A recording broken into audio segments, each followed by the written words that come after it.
ഒരു വീടിനെ സംബന്ധിച്ചിടത്തോളം 2026 സൗത്തിൽ നിൽക്കുന്ന സ്റ്റാർ 5 ആണ്. 5 എന്ന് പറയുന്നത് ടോട്ടൽ ലോസ് ആണ്. അവിടെ എൻട്രൻസോ ബെഡ്റൂമോ ഉണ്ടെങ്കിൽ കുറച്ച് ബുദ്ധിമുട്ടുണ്ടാവും. ഇത്തരത്തിലുള്ള ഒരു 5 എലമെന്റ് പഗോഡ വാങ്ങിക്കുക. ആ സൗത്ത് ഡയറക്ഷനിൽ എൻട്രൻസിനോട് സമീപത്ത് ഇത് സൂക്ഷിക്കുക. അങ്ങനെയാണെങ്കിൽ 5ന്റെ ദോഷത്തിന്റെ ഒരു പരിഹാരമായി ഇത് വർക്ക് ചെയ്യും. നമുക്ക് ഫെങ്ഷുയുടെ ഏറ്റവും വലിയൊരു ഗുണം എന്ന് പറഞ്ഞു കഴിഞ്ഞാൽ ഇത് ഒന്നിനും ഒരു സ്ഥിരതയില്ലെന്നുള്ളതാണ് പറയുന്നത്. എല്ലാം മാറിക്കൊണ്ടേയിരിക്കും. അപ്പോൾ അങ്ങനെ വരുമ്പോൾ നമുക്ക് ഓരോ പീരിയഡുകളും കാലഘട്ടങ്ങളും മാറിക്കൊണ്ടിരിക്കും. ഇപ്പൊ നമുക്ക് 1984 മുതൽ 2000 വരെയുള്ള ഒരു കാലഘട്ടം എന്ന് പറയുന്ന പീരീഡ് 7 ആയിരുന്നു. 2004 തൊട്ട് 2024 വരെ 8 ആയിരുന്നു. 2024 മുതൽ 2044 വരെ അത് 9 ആയി. അത് കഴിയുമ്പോഴത്തേക്ക് വീണ്ടും അടുത്തൊരു കാലഘട്ടത്തിലേക്ക് നമ്മൾ മാറും. അങ്ങനെ പീരീഡ് ചേഞ്ച് ആയിക്കൊണ്ടേയിരിക്കും. അതുപോലെ തന്നെ വർഷാവർഷവും മാറും. എല്ലാ വർഷവും ഒരേ ആനുവൽ സ്റ്റാർ നമ്പറുകൾ കൃത്യമായി മാറും. അതിന് കൃത്യമായ ഡേറ്റും ഉണ്ട്. ആ ഡേറ്റിലെ സ്റ്റാർ മാറി അടുത്ത സ്റ്റാർ വരും. അപ്പോൾ ഇത് നമ്മൾ കൃത്യമായും ഫോളോ ചെയ്തുകൊണ്ട് പോയി കഴിഞ്ഞാൽ ഇപ്പോൾ ലക്ഷക്കണക്കിന് ആൾക്കാർ പല രാജ്യങ്ങളിലായിട്ട് ഇതിനെ ഫോളോ ചെയ്യുന്നവരുണ്ട്. ഇപ്പം ഓരോ ദിക്കിലും വരുന്ന സ്റ്റാറുകളെ വളരെ ശ്രദ്ധയോടെ നിരീക്ഷിക്കുകയും അവിടെ ഉണ്ടാകാവുന്ന എനർജി ചേഞ്ചുകളെ മനസ്സിലാക്കുകയും അതിന് ആനുപാതികമായി ഗുണകരമായിട്ടും ദോഷകരമായിട്ടും നിൽക്കുന്ന സ്റ്റാറുകളെ നമ്മളുടെ ലൈഫിലേക്ക് കൂടുതൽ മെച്ചപ്പെടുത്താനും അല്ലെങ്കിൽ ദോഷങ്ങൾ വരാതിരിക്കാനും വേണ്ടുന്ന പരിഹാരങ്ങൾ കൃത്യമായും ചെയ്ത് വർഷാവർഷം പോകുന്ന ഒരുപാട് ആൾക്കാരുണ്ട്. അത്തരത്തിൽ പോവുകയാണെങ്കിൽ നമ്മുടെ സൗഭാഗ്യത്തെ പരമാവധി വർദ്ധിപ്പിക്കാനും ദൗർഭാഗ്യത്തെ പരമാവധി കുറയ്ക്കാനും നമുക്ക് ഫെങ്ഷുയിലൂടെ സാധിക്കുന്നതാണ്. അപ്പോൾ അങ്ങനെയാണെങ്കിൽ ഓരോ സ്റ്റാറുകൾ പറ്റി നമുക്ക് മനസ്സിലാക്കാം. ഏറ്റവും പ്രശ്നമുള്ള ഈ 2 സ്റ്റാറുകളെ പറ്റി പറയാം. 2 സ്റ്റാറും ഏറ്റവും ഗുണമുള്ള 2 സ്റ്റാറിനെയും പറ്റി പറയാം. ഒരു വീടിനെ സംബന്ധിച്ചിടത്തോളം 2026 സൗത്തിൽ നിൽക്കുന്ന സ്റ്റാർ 5 ആണ്. ഇത് വീടെന്ന് ഞാൻ പറഞ്ഞെങ്കിലും ഏതൊരു ബിൽഡിങ്ങിനും ഇത് ബാധകമാണ്. 1 മുറി കടയ്ക്കും 9 മുറി കടയ്ക്കും ഇത് ബാധകമാണ്. ആ ദിക്കിൽ ഇത് ബാധകമാണ്. അപ്പോൾ സൗത്തിൽ വന്നിരിക്കുന്ന സ്റ്റാർ എന്ന് പറയുന്നത് 5 ആണ്. 5 എന്ന് പറയുന്നത് ടോട്ടൽ ലോസ് ആണ്. അവിടെ എൻട്രൻസോ ബെഡ്റൂമോ ഉണ്ടെങ്കിൽ കുറച്ച് ബുദ്ധിമുട്ടുണ്ടാവും.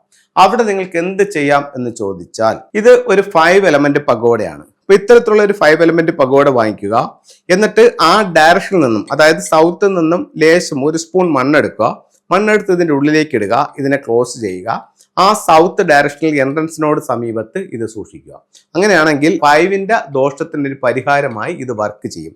അതിനോടൊപ്പം ആ ഭാഗത്ത് ഗ്രീനോ റെഡോ കളർ മാറ്റ് ഉണ്ടെങ്കിൽ അതൊന്ന് മാറ്റുകയും കൂടെ ചെയ്യാം. അടുത്ത ഏറ്റവും മോശകരമായിട്ടുള്ള മറ്റൊരു സ്റ്റാർ വന്നിരിക്കുന്നത് നോർത്ത് വെസ്റ്റിലാണ്, അതായത് വടക്ക് പടിഞ്ഞാറ് മൂലയിലാണ്. അപ്പോൾ വടക്ക് പടിഞ്ഞാറ് മൂലയിൽ നിൽക്കുന്ന സ്റ്റാർ നിങ്ങൾക്ക് ആരോഗ്യ പ്രശ്നം ഉണ്ടാക്കും. അവിടെ ബെഡ്റൂമോ എൻട്രൻസോ ഉണ്ടെങ്കിൽ ഈ വർഷം ഹെൽത്ത് ഇഷ്യൂസ് കൂടും.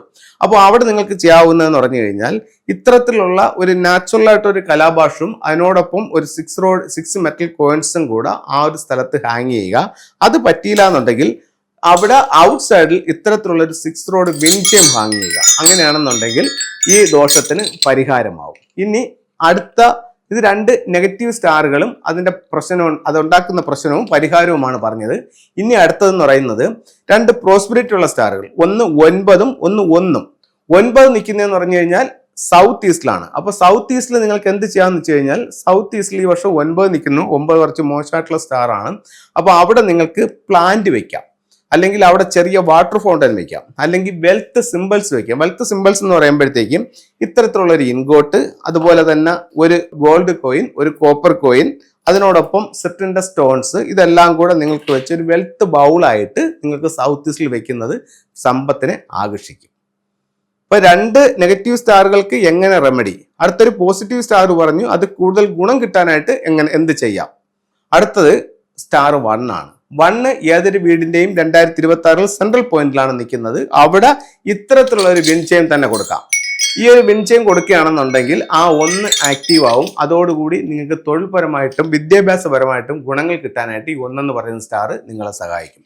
അപ്പോൾ ഒരു വീട്ടിൽ പ്രധാനപ്പെട്ട 4 സ്റ്റാറുകൾ, മൊത്തം 9 സ്റ്റാറുകളുണ്ട്. അതിൽ 4 സ്റ്റാറുകളിൽ 2 പ്രോസ്പെരിറ്റി ഉള്ള സ്റ്റാറുകളും 2 ബാഡ് ലക്ക് ഉണ്ടാക്കുന്ന സ്റ്റാറുകളും ഏതൊക്കെ ഡയറക്ഷൻസിലാണ് വരാൻ പോകുന്നത്, അത് വരുമ്പോൾ നമുക്ക് അവിടെ എന്തൊക്കെ പ്രശ്നങ്ങൾ ഉണ്ടാവും, അതിനെ നമുക്ക് എങ്ങനെ ക്യൂർ ചെയ്യാം, എങ്ങനെ സൗഭാഗ്യത്തെ വർദ്ധിപ്പിക്കാം, ദൗർഭാഗ്യത്തെ എങ്ങനെ ഇല്ലാതാക്കാം അല്ലെങ്കിൽ കുറയ്ക്കാം എന്നുള്ളത് നിങ്ങളുമായിട്ട് ഷെയർ ചെയ്തു. ഇങ്ങനെ ഓരോ പ്രശ്നങ്ങൾക്കും വളരെ കൃത്യവും വ്യക്തവുമായിട്ടുള്ള റിസൾട്ട് ഓറിയന്റ് ആയിട്ടുള്ള പരിഹാരങ്ങൾ ഫെങ്ഷുയിലുണ്ട്. അത് നിങ്ങൾ ചെയ്തു നോക്കൂ. ഉറപ്പായിട്ടും നല്ല റിസൾട്ട് നിങ്ങളുടെ ജീവിതത്തിലേക്ക് കൊണ്ടുവരാൻ ചൈനീസ് വാസ്തുകലയായ ഫെങ്ഷു നിങ്ങളെ സഹായിക്കുന്നതാണ്. എല്ലാവർക്കും എല്ലാ ഐശ്വര്യങ്ങളും ഉണ്ടാവട്ടെ എന്ന് പ്രാർത്ഥിച്ചുകൊണ്ട് നിർത്തുന്നു. നന്ദി, നമസ്തേ.